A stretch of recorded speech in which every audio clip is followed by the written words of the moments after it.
राधे राधे। ओम नमः भगवते वासुदेवाय। पुरुषोत्तम मास के 7वां अध्याय में आप सभी का बहुत बहुत स्वागत है। सूची कहने लगे कि हे ऋषियों, जब विष्णु भगवान मलमस का अपार दुख कहकर चुपचाप आसन पर बैठ गए तो श्री कृष्ण ने विष्णु को जो गुप्त वचन कहे वह मैं तुमसे कहता हूँ। श्री पुरुषोत्तम बोले, हे विष्णु, आपने बहुत अच्छा किया जो मलमास का हाथ पकड़कर यहाँ पर ले आए। इससे लोक में महान कृति पाओगे। जिसको तुमने स्वीकार किया उसको मैं भी स्वीकार कर लिया। इसको मैं अपने समान ही करूँगा। गुण, कृति, ऐश्वर्य, पराक्रम, भक्तों को वरदान, मेरी समान सभी गुण इसमें होंगे। जैसे मैं लोक में प्रसिद्ध हूँ वैसे ही यहाँ भी पुरुषोत्तम नाम से विख्यात होगा। जो गुण मुझ में है वही गुण मैंने इसको भी दिए। हे जनार्दन, तुम्हारी प्रसन्नता के लिए मैंने अपने सभी गुण इसको दे दिए। यहाँ पुरुषोत्तम के नाम से विख्यात होगा और मेरे समान होकर सब मासों का स्वामी होगा। अब यहाँ जगत को पूज्य, जगत के नमस्कार करने योग्य होकर पूजनीय होगा और पूजने वालों का दुख दरिद्रता का नाश करेगा। अब नाश इच्छा वाले होते हैं, मैंने इसको इच्छा रहित किया। मनुष्य को मोक्ष देने वाला अपने बराबर मैंने इसको किया।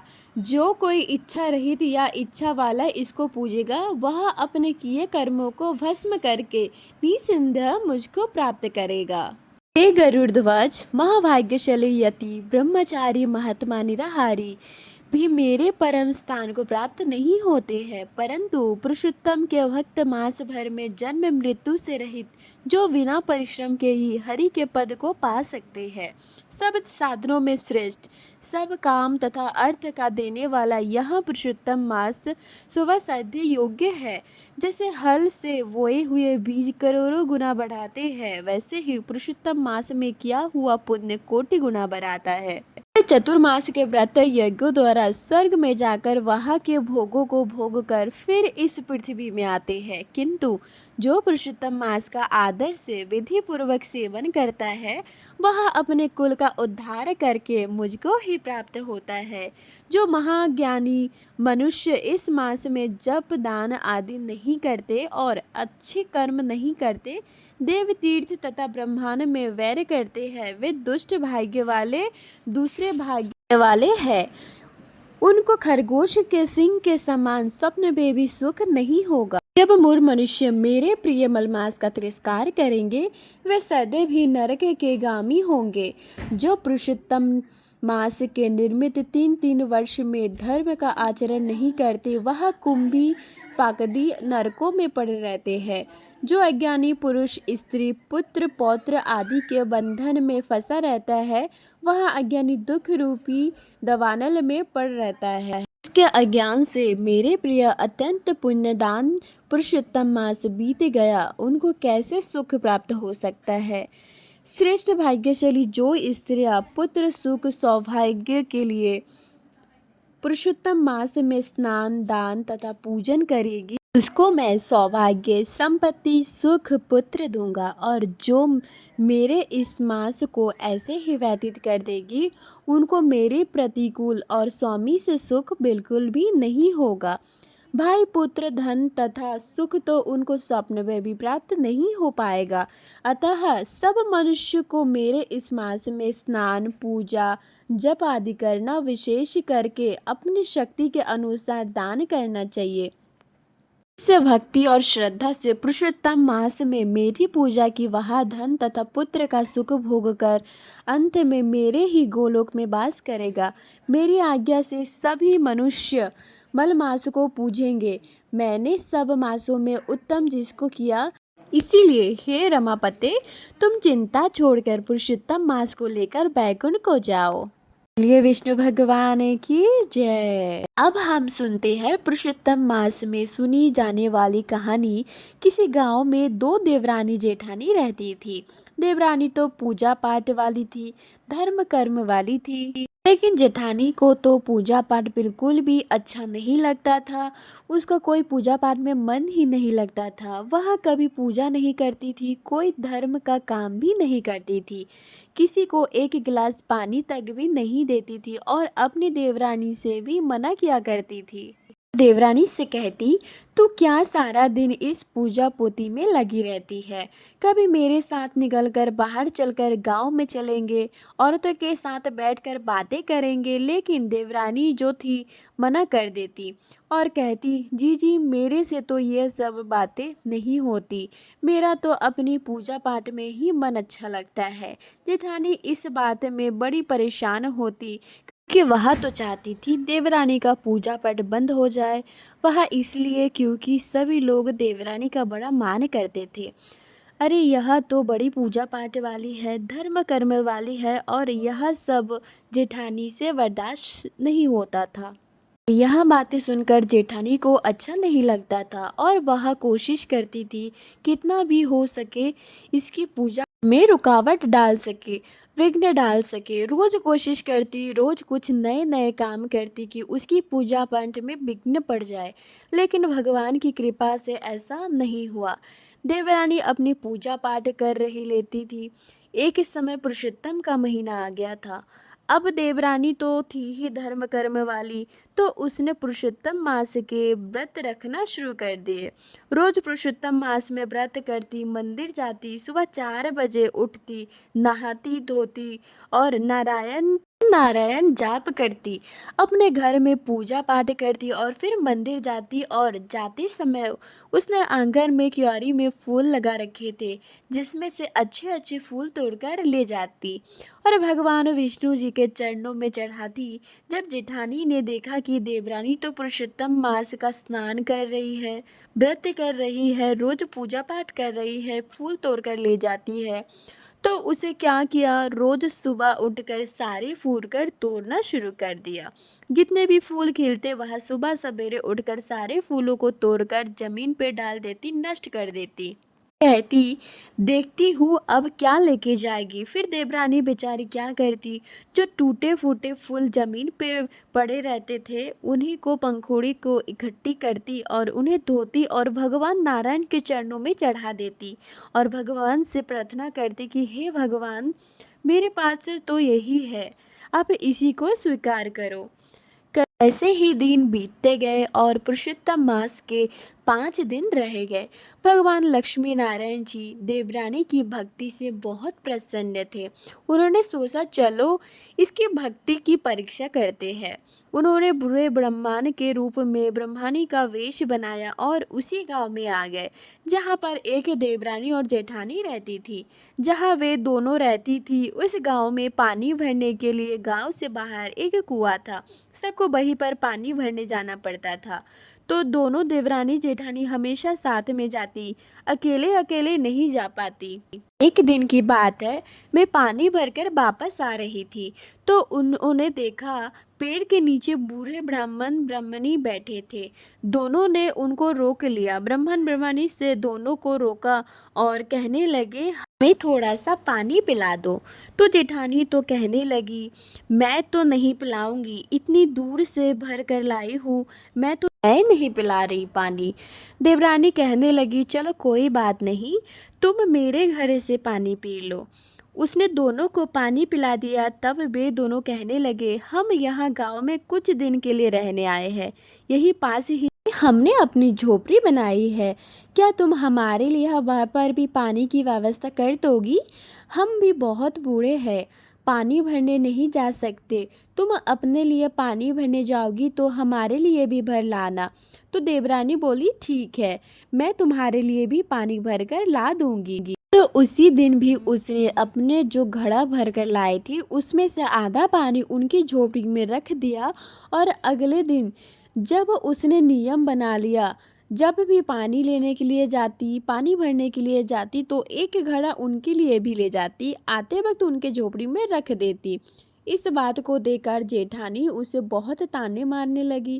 कहती, तुमने यहाँ भी अपना धर्म कर्म शुरू कर दिया। तो देवरानी कहती, बोली, नहीं जीजी, ऐसी तो कोई बात नहीं है। तुमने देखा नहीं दोनों कितने बूढ़े हो गए, बताओ तो ज़रा इतनी इतनी दूर पानी भरने कैसे जाएंगे, और हम तो जाते ही हैं। एक ही घड़ा पानी इनके लिए भी ले आएंगे तो कौन सी बड़ी बात हो जाएगी। तो जेठानी बोली, ठीक है, तू अपना धर्म कर्म कर, मेरे से तो इतना काम होता नहीं। इतना कहकर दोनों अपने अपने घर चली आई। अगले दिन से देवरानी फिर से एक एक घड़ा पानी उनकी झोपड़ी में रखाती, और साथ ही अगर कोई छोटा मोटा काम होती तो वह कर देती। कभी झोपड़ी में झाड़ू लगा देती तो कभी खाना बना देती। इस तरह से छोटा मोटा काम भी कर देती। सारा पुरुषोत्तम मास का महीना पूरा हो गया। अब था आखिरी दिन। आखिरी दिन में दोनों अपनी भर कर जब वापस आ रही थी तो बूढ़े ब्राह्मण और ब्राह्मणी फिर से रास्ते में बैठे मिले। वह पूछने लगी, अरे बाबा, आप यहाँ क्यों बैठे हो। तो वो बोले, हम तो वापस अपने गांव जा रहे हैं, यहाँ पर इस गांव में कुछ दिन रहने आए थे, अब हम वापस अपने गांव जा रहे हैं, यहाँ पर इस गांव में कुछ दिन रहने आए थे, अब हम वापस जाएंगे, लेकिन जाने से पहले हमें तुम्हें कुछ देने का मन है, तो तुम हमारे साथ झोपड़ी पर चलो। वह बोली, ठीक है बाबा, चलो। जेठानी ने सोचा, पता नहीं क्या देंगे, कहीं कोई हीरे मोती तो नहीं देंगे। वैसे इनको देखकर तो लगता नहीं कि इनके पास हीरे मोती जैसे कोई चीज़ होगी, पर पता नहीं चलता। तो वह बोली कि क्या मुझे नहीं लेकर जाओगे अपने झोपड़ी पर, मुझे भी ले चलो। हाँ भाई, मुझे क्यों ले जाओगे, मैं तो तुम्हारी सेवा नहीं की, तुम्हारे मटके में पानी भी नहीं भरा, तुम्हारे घर का काम भी नहीं किया, आपके घर में पानी का मटका भी नहीं रखा, आप मुझे क्यों लेकर जाओगे। तो ब्राह्मण के वेश में भगवान विष्णु थे। बोले, नहीं बेटी, ऐसी कोई बात नहीं है, तुम भी हमारे साथ चलो, कर्मों का फल तो सबको मिलना चाहिए। ब्राह्मण के वेश में भगवान नारायण और लक्ष्मी जी दोनों को अपने साथ लेकर झोपड़ी पर गए, और झोपड़ी के अंदर गए तो है वहाँ पर दो घड़े रखे हैं, एक घड़ा सोने का, एक घड़ा मिट्टी का। तो ब्राह्मण ने बोला कि देखो बेटी, अपने हिसाब से तुम एक एक घड़ा ले लो, जो तुम्हारे कर्म होंगे, तुम्हारे कर्मों के हिसाब से उस घड़े में वैसे ही रोज तुम्हें कुछ ना कुछ मिल जाएगा। ने घड़े देखे तो बहुत खुश हुई। उसने तो देवरानी से पहले पहले जाकर फटाफट सोने का घड़ा उठा लिया। घड़े के मुंह पर कपड़ा बांधा हुआ था। ब्राह्मण के वेश में जो नारायण भगवान थे वह बोले, इसे तुम कल खोलना, आज मत खोलना, कल को सुबह उठकर स्नान करके नहा धो, जैसे तुम्हारे कर्म होंगे वैसा ही तुम्हारे भाव होंगे, उसके हिसाब से तुम्हें कुछ ना कुछ जरूर मिलेगा। ब्राह्मण की बात सुनकर जेठानी तो बहुत खुश हो गई, क्योंकि उसे तो सोने का घड़ा उठा लिया रखा था। उसने सोचा, सोने के घड़े में तो सोने के सिक्के ही निकलेंगे। दोनों अपने अपने घड़ों को लेकर अपने घर आ गई। जेठानी सोने का घड़ा ले आई और देवरानी मिट्टी का घड़ा ले आई। जेठानी ने तो अपना घड़ा अलमारी में अच्छे से बंद करके रख दिया, कहीं कोई चोर उसे चुरा न ले। लेकिन देवरानी अपने घड़ा मिट्टी का था, उसने जाकर अपने घर के मंदिर में रख दिया। अगले दिन दोनों सुबह उठी, दोनों ने स्नान किया। जेठानी को तो अपना घड़ा फोड़ने की बहुत जल्दी थी। पूजा पाठ वह करती नहीं, फट नहाई धोई, उल्टा सीधा पानी गिराई और अपने अलमारी में जाकर घड़े को देखने लगी। घड़े का कपड़ा हटाकर खोल देखा जो, तो उसमें राख भरी हुई थी, कोयले भरे थे। वह तो बड़ा हैरान हो गए। उसने देखा सोने का जो घड़ा था वह तो मिट्टी का बन गया। तो जेठानी आश्चर्यचकित हो गई और यहाँ सोचने लगी, यहाँ सब कैसे हुआ, कब हुआ। उधर देवरानी सुबह उठी, नहाई धोई, पूजा पाठ करी, रोज की तरह मंदिर गई। उसके बाद आकर उसके जो घड़े थे उसका कपड़ा हटाया। कपड़ा हटाने के बाद देवरानी देखकर हक्की बक्की रह गई। वह घड़ा तो सोने चांदी हीरो मोती से भरा हुआ था। वह बहुत खुश हुई। इतने में ही जेठानी उड़ती झगड़ती उसके घर आ गई और कहकर पूछने लगी, तेरे घड़े में से क्या निकला। तो उसने तो बता दिया, मेरे घड़े में तो सोने चांदी हीरो मोती निकले हैं। जेठानी को तो बहुत गुस्सा आया और लड़ने लग गई। उसका मतलब, तूने मेरा घड़ा चुराया, सोने का घड़ा तो मेरा था, हीरे मोती तो मेरे घड़े में से निकलने चाहिए थे, तेरे में से कैसे निकल गए। तब वह बोली, जीजी मैंने तो आपका घड़ा नहीं चुराया है, मैं तो आपके घर गई भी नहीं। लेकिन वह नहीं मानी और कहने लगी, पहले मुझे अपना घड़ा दिखाओ। उसने जो घड़ा देखा तो देवरानी का घड़ा जो मिट्टी का था वह सोने का हो गया था। वह तो लड़ झगड़ कर उसका घड़ा अपने घर ले आई। वह जो राखी से भरा हुआ घड़ा था उसके घर छोड़ गए। रात को फिर उन्होंने ऐसा ही किया। जेठानी ने अपना घड़ा अलमारी में रख दिया और देवरानी ने अपना घड़ा पूजा घर में रख दिया। अगले दिन सुबह फिर उठी, नहाई धोई और अपना घड़ा खोलकर देखने लगी। जेठानी के घड़े में फिर से वही राख कोयले निकले। उधर देवरानी ने नहा धोकर पूजा करके घड़ा खोला तो उसके घर में फिर से सोना चांदी हीरा मोती निकले। अब रोज यही होने लगा। जेठानी के घड़े से सिर्फ राख निकलती, कंकर निकलते, पत्थर निकलते, कोयले निकल आते। उधर देवरानी के घड़े से रोज हीरे मोती सोने चांदी के सिक्के निकलते। थोड़े ही दिन में देवरानी का घर तो हीरो मोती से भर गया। वह बहुत अमीर चली गई। एक दिन जेठानी को बैठे बैठे ब्राह्मण के कहे हुए शब्द याद आ गए। ब्रह्मा ने कहा था, जैसे तुम्हारा कर्म होगा वैसा तुम्हारा भाव होगा, उसी के अनुसार तुम्हें फल मिलेगा। तब उसे अपने ऊपर बड़ा पश्चाताप हुआ।